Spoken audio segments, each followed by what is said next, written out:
भजन ना मिटन कलेसा। अगर सब चाहते हैं कि हमारे घर मंगल हो, शांति हो, तो भगवान का भजन करना चाहिए, ये शास्त्र कहता है। क्योंकि भगवान के भजन के बिना तो मंगल मिटता ही नहीं है, अमंगल मिटता नहीं है। निज अनुभव, भोले बाबा कहते हैं निज अनुभव मैं कहूँ खगेशा, बिना हरि भजन ना मिटे कलेशा। जिनके घर रोज क्लेश होते, झगड़े होते, लड़ाई होती है, उनके लिए उपाय है कि रोज हरि नाम करना आरंभ कर दो, राम राम करना आरंभ कर दो, राधा राधा करना आरंभ कर दो। जो आपको अनुकूल लगे वो करना आरंभ करो, फिर देखना कैसी आपके अंदर भक्ति की बाढ़ आती है। आप उसमें प्रेम सरोवर के गोते लगाओगे, आपको पूरा आनंद आएगा, पर करना। बोलो जय राम जी की। कहते ना भक्ति करोगे तभी तो आनंद आएगा। भक्ति करेगा तो बड़ा ही सुख पाएगा, भक्ति से आत्मा का मैल छूट।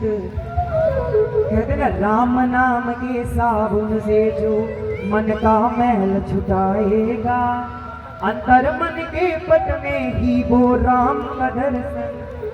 भाव यही कि हमें भगवान बैठे बैठे चाहिए आज, हाँ मिलेगा। फिर और क्या करना है, बस ध्यान लगाना है। तब शंकर देखो धरि ध्याना, भगवान भोलेनाथ ध्यान करते हैं, भगवान विष्णु ध्यान करते हैं, जितने भी देवी देवता हैं सब ध्यान करते हैं, केवल मनुष्य को छोड़कर। मनुष्यों में भी कुछ 20-30% लोग हैं जो पूजनीय है, वंदनीय है, आज भी संत हैं। आग लगी आकाश में झरझर गिरे अंगार, संत ना होते जगत में तो जल मरता संसार। आज भी संत है भैया, आज भी महान आत्माएं हैं, इसलिए ये धरती टिकी है। शास्त्र ऐसा कहते हैं। और जिस दिन एक संत नहीं होगा, एक भगवान का भक्त नहीं होगा, तो ये पृथ्वी जलकर भस्म हो जाएगी। जब घनघोर कलयुग आएगा, जब भगवान के नाम का, भगवान की कथा का कहीं गान नहीं होगा, तो स्वयं परमात्मा का अवतार होगा। तब रघुवंश लीन अवतारा, किस लिए भगवान अवतार लेते हैं? भूमि का भार हरने के लिए लेते हैं। संग गोतन धारी भूमि बिचारी, गई शरण त्रैलोका। वो जो त्रैलोक का स्वामी है, नारायण है। जब ये पृथ्वी सबसे थक जाती है, पाप बढ़ जाता है, तो नारायण से कहती है अब एक एक पापी मुझे वज्र के समान भारी लग रहा है। तब फिर भगवान आते हैं, तो भगवान यहाँ आके क्या करते हैं? धर्म संस्थापनार्थाय संभवामि युगे युगे। फिर भगवान यहाँ आकर धर्म की स्थापना करते हैं और युगों युगों तक धर्म चलता है। और ऐसे ही कलयुग, द्वापर, त्रेता, सतयुग, ऐसे ये चारों युग चलते रहते भैया। कहते हैं जब 4 चतुर्युग बीत जाते हैं तब ब्रह्मा जी का एक दिन होता है। बोलो जय राम जी। और जब ब्रह्मा जी का 1 साल होता है तो नारायण का 1 दिन होता है। भैया ध्यान देना, जब 4 चतुर्युग बीत गए तो 1 दिन ब्रह्मा का हुआ, और जब 1 साल ब्रह्मा का हुआ तो 1 दिन नारायण का हुआ। 1 दिन 1 वर्ष नारायण का, तो 1 दिन भोलेनाथ। ये ऐसा आप विचार कीजिए कि ये कलयुग कितने योजन का होगा। भागवत जी में लिखा है कलयुग 4,32,000 योजन तक चलेगा। अभी केवल 5,000 वर्ष व्यतीत हुए हैं। बोलो राधे। केवल 5,000 वर्ष व्यतीत हुए। भगवान को इस धराधाम से गए हुए 5,000 वर्ष हुए। 4,32,000।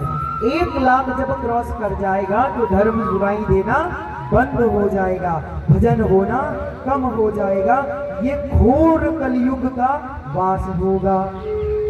भागवत जी में कलयुग के मुख्य स्थान बताए हैं, उन स्थानों से सभी भक्तों को बचना चाहिए। जहां द्वित्र पीड़ा हो रही हो, जुआ आदि हो रहा हो, ऐसे स्थान पर नहीं जाना चाहिए। जहां मदिरा पान हो रहा हो, ऐसे स्थान पर भी नहीं जाना चाहिए, क्योंकि स्वयं कलयुग वहां वास करता।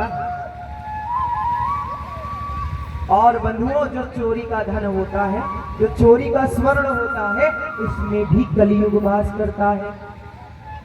तो इन स्थानों को छोड़ देना चाहिए, नहीं तो स्वयं अपने हाथों ही अपना नाश होता है, इसमें संदेह नहीं है। अरे महाराज परीक्षित के साथ क्या हुआ? जरासंध का मुकुट था, पांडव लेकर आए थे उसे मारकर, राजमहल में रखा था, तो परीक्षित जी ने पहन लिया। और जब पहन लिया तो कलियुग, जो कली है, महाराज परीक्षित के राज में कलयुग की चलती नहीं थी। एक दिन परीक्षित जी ने देखा कि एक बैल खड़ा है और एक बड़ा क्रूर आदमी उस बैल को मार रहा है। परीक्षित जी को क्रोध आया और जाकर के बोले, क्यों, तुम्हें शर्म नहीं आती इस बैल को पीट रहे हो? अब जब परीक्षित जी ने खूब डांटा तो वो हाथ जोड़कर खड़ा हो गया। परीक्षित जी बोले, जाओ, तुम्हें मैं अपने देश से निकाल देता हूं। उस समय संपूर्ण पृथ्वी पर परीक्षित जी का राज्य था। अब वो कली, भगवान जब ये देश निकाला दे दिया, परीक्षित जी के पांव पकड़ लिए कली ने और बोला, महाराज संपूर्ण पृथ्वी पर आपका राज्य, मैं जाऊं तो कहां जाऊंगा? तब महाराज परीक्षित जी ने कहा, जहां जुआ हो रहा हो, द्वित्र पीड़ा हो रही हो, वेश्यागमन हो रहा हो, मदिरा पान हो रहा हो, तुम ऐसे स्थानों में जाकर निवास करें, वास करें। क्यों? बोले, शास्त्र कहता है कि यदि अपनी शरण में कोई शत्रु भी आए तो उसे भी अभय दान देना चाहिए, कि जाओ तुम निर्भय हो जाओ, डरो। ये शास्त्र कहता है। और राजा का धर्म है कि अपनी प्रजा को बच्चे के समान प्यार करे।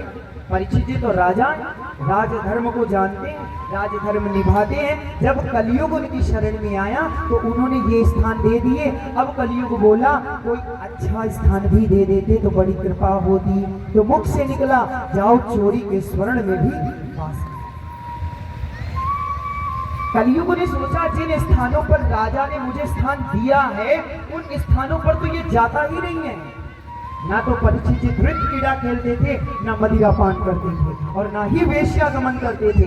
इसलिए कलयुग ने सोचा, ऐसा भी तो कोई स्थान दे जिनसे इनसे भी तो मिलना हो। और जैसे ही स्वर्ण में कहा वास करो, भागवत में सुखदेव कहते, सुवर्ण के तो चोरणम धनधान्यम परयत्यम हरि। जो दूसरे से हरण किया हुआ स्वर्ण है, उसमें कलिग रहता है। तो महाराज परीक्षित ने जो मुकुट लगाया वो जरासंध का था, चोरी का था। तो कलयुग बैठा, और जब कलयुग बैठा तो ऐसी बुद्धि बिगड़ गई कि पता नहीं चला।